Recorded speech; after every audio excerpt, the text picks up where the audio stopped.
అండి. కార్తీక మాసంలో వచ్చే కార్తీక పౌర్ణమి రోజు ఇంట్లో ఏమేమి పిండి వంటలు చేసామో, ఆ రోజు నోము ఎలా చేసుకుంటామో ఈ వీడియోలో మీతో షేర్ చేసుకోబోతున్నానండి. అలాగే భక్తి పరంగా నన్ను బాధ పెట్టే కొన్ని విషయాలు కూడా ఉన్నాయండి. అవేంటో కూడా ఈ వీడియోలో మీతో షేర్ చేసుకుంటాను. ప్రతి సంక్రాంతి పండగకి ఇల్లంతా ఎలా డీప్ క్లీనింగ్ చేసుకుంటామో, అలాగే కార్తీక పౌర్ణమికి కూడా ఇల్లంతా డీప్ క్లీనింగ్ చేసుకుంటామండి. దీపావళికి ఇల్లంతా శుభ్రం చేశాను, అందుకని దేవుడి గది వరకు శుభ్రం చేసేసుకుంటే సరిపోతుందని అంటే మా అత్తయ్య అసలు ఒప్పుకోలేదండి. కార్తీక పౌర్ణమికి కూడా ఇల్లంతా సున్నం వేసుకొని ఇల్లు శుభ్రం చేయాల్సిందే అంది.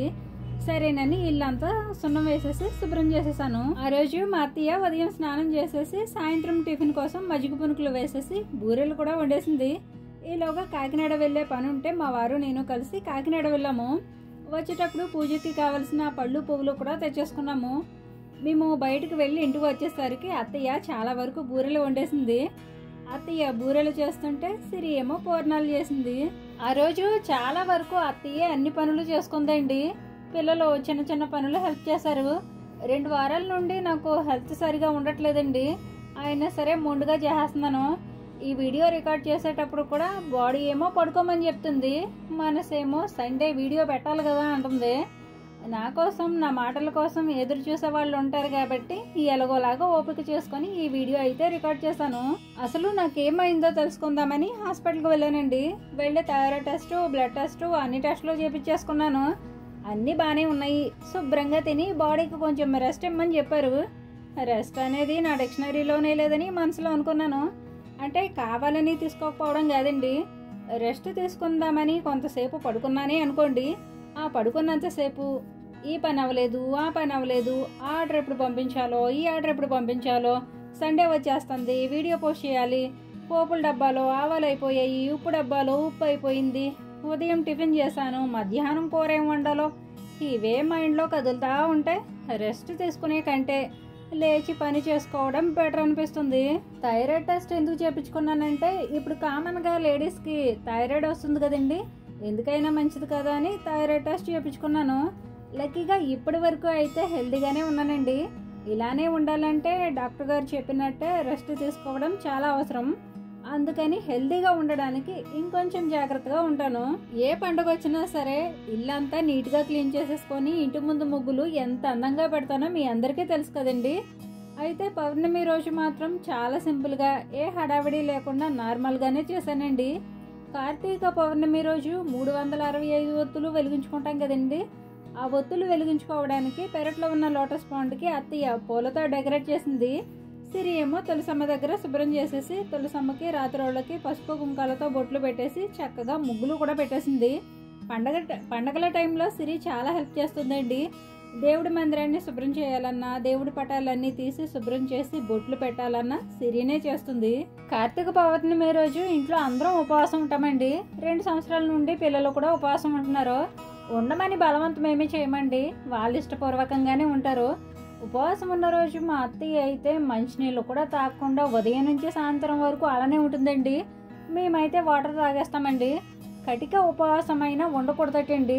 మన దేహాన్ని బాధ పెడుతూ ఉపవాసం ఉండడం భగవంతుడికి ఇష్టం ఉండదటండి. కనీసం మంచినీళ్ళు అయినా తాగుతూ ఉపవాసం ఉండాలటండి. ఈ విషయం మా అత్తయ్యకి చెప్పాను, కానీ తను మంచినీళ్ళు తాగడానికి కూడా ఇష్టపడలేదు.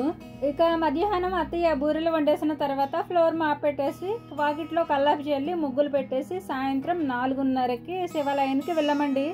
ప్రతి కార్తీక పౌర్ణమికి రోజంతా ఉపవాసం ఉండి సాయంత్రం శివాలయంలో ఉన్న కోనేటిలో స్నానం ఆచరించి ఇంటికి వచ్చాక పూజ చేసుకుంటామండి.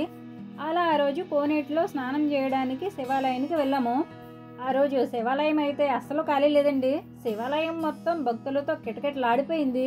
భక్తి పరంగా నేను బాధపడే కొన్ని విషయాలు మీతో షేర్ చేసుకుంటానని చెప్పాను కదండి. ఆ విషయాలు ఏంటో ఇప్పుడు చెప్తాను. అసలు ఈ విషయంలో నేనైతే ఎలా ఉంటానో చెప్తానండి. ఫస్ట్ అయితే నేను గుడికి వచ్చేటప్పుడు పసుపు కుంకాలు అగరబత్తులు వాటిని తెచ్చుకోవడానికి ఒక ప్లాస్టిక్ కవరు గుడికి మోసుకొని రావడం నాకైతే ఇష్టం ఉండదండి. తెస్తే కొన్ని పూలు పళ్ళు తెస్తాను. ఇలా ప్రత్యేకమైన సందర్భాల్లో అయితే అవి కూడా తేను. స్వామివారికి ఎంతో కొంత దక్షిణం వేసేసుకొని దండం పెట్టుకుని ప్రశాంతంగా కొంతసేపు కూర్చుంటాను.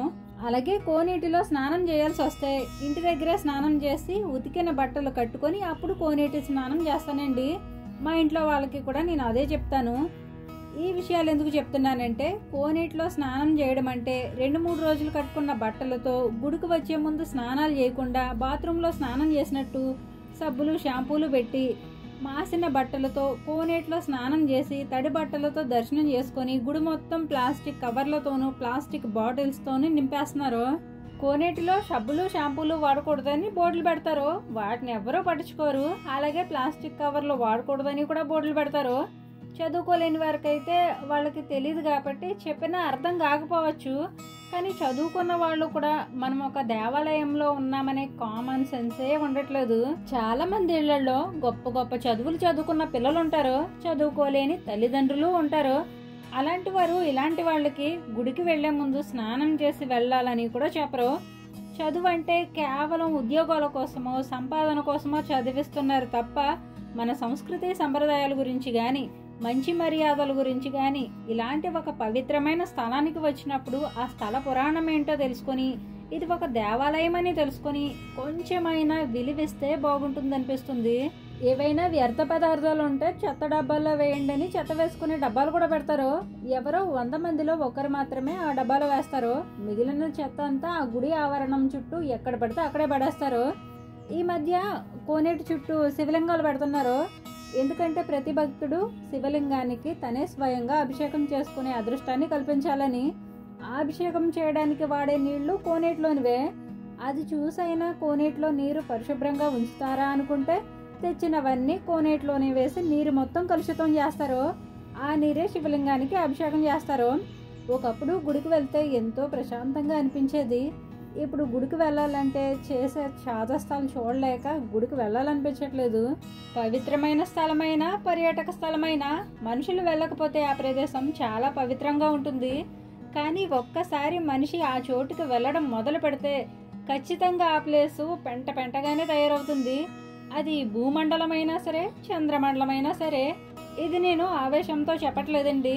మన ముందు తరాల వాళ్ళకి మనమిచ్చే గొప్ప ఆస్తులు గుళ్ళు గోపురాలు, సంస్కృతి సంప్రదాయాలు, ఆధ్యాత్మికమైన గ్రంథాలు పురాణాలు అన్నింటికంటే కాలుష్యం నుండి మన ముందు తరాలని కాపాడుకోవడం.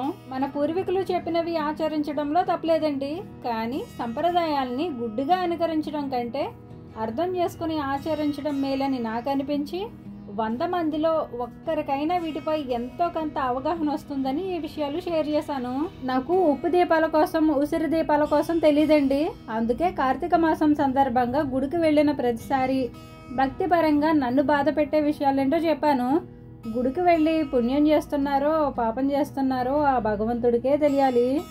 ఓకేనండి, ఫైనల్గా కోనేటిలో స్నానం చేసేసి తిరిగి మళ్ళీ ఇంటికి బయలుదేరామండి. మేము వచ్చిన శివాలయం వచ్చేసి పిఠాపురంలో ఉన్న పాదగయ క్షేత్రం అండి. ఇక్కడుండే స్వామివారిని కుకుటేశ్వర స్వామి అంటారు. అలాగే అష్టాదశ శక్తి పీఠాల్లో ఒకటైన పూర్హితికాదేవి అమ్మవారి ఆలయం కూడా పాదగయ క్షేత్రంలోనే ఉందండి. పిఠాపురంలో ఇంత మంచి ప్రసిద్ధిగాంచిన పుణ్యక్షేత్రం ఉండడం నిజంగా మా అదృష్టం అండి. ఇక మేము ఇంటికి వచ్చేసరికి అత్తయ్య మరీ ఆకులతో ఇస్త్రాకులు కుట్టేసింది. కార్తీక పౌర్ణమి రోజు మాకైతే బూరెలు మాత్రమే నైవేద్యంగా పెడతారండి. ఆ నైవేద్యం కేవలం మరీ ఆకులతో తయారు చేసిన ఇస్త్రాకుల్లో మాత్రమే పెడతారండి. దీని వెనుకున్న కారణం ఏంటో మీలో ఎవరికైనా తెలిస్తే చెప్పండి. నేనైతే అరిటాకుల్లో తింటే అందులో ఉండే మెడిసినల్ వాల్యూస్ అన్నీ మన బాడీలోకి ఎలా వెళ్తాయో ఇది కూడా అలానే అయ్యి ఉంటుందేమో అనుకుంటున్నాను. అత్తయ్య ఒత్తులు వెలిగించుకోవడానికి ఆవు నెయ్యిలో 365 ఒత్తులు వేసి ముందుగానే రెడీగా ఉంచింది. పూజ అయిపోయిన తర్వాత పెరట్లో ఉన్న లోటస్ పాండ్లో ఒత్తులు వెలిగించేసుకున్నాము. చూసారా, పౌర్ణమి రోజు చంద్రుడు వెన్నెల వెలుగులలో ఎలా వెలిగిపోతున్నాడో.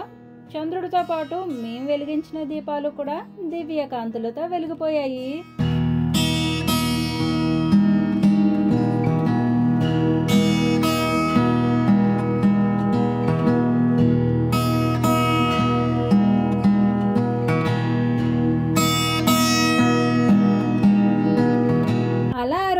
ఉపవాసం ఉండి నోము పూర్తి చేసుకొని పూజ అయిపోయిన తర్వాత అందరం కలిసి టిఫిన్ తిన్నామండి.